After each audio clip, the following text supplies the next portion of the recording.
Let's add some cute covers to these spiral notebooks.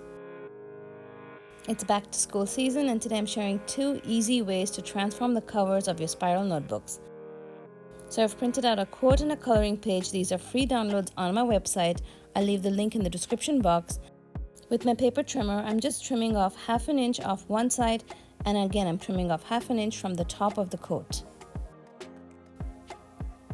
That looks like it's almost going to fit.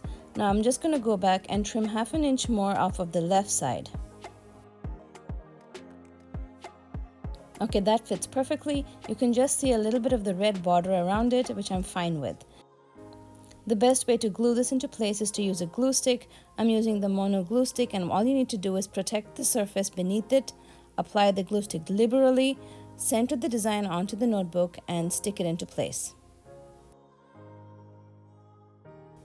For this notebook, I printed out a simple coloring page. It'll be fun to just color this in over time. Since the printout is larger than the notebook, you need to just trim off a little of the excess.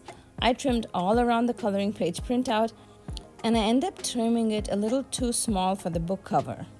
Like you can see a little bit of the print underneath it, but here's an easy decorative fix for this. First, you want to glue the coloring page onto the notebook. Again, I'm using a glue stick for this. Then I dug through all of my washi tape collection. I picked out a few colors that I liked, and then I added the tape all around the coloring page. I could kind of see the print still through the washi tape, so I went back and found this glitter tape and added that again around all of the coloring page. I loved how cute this one turned out.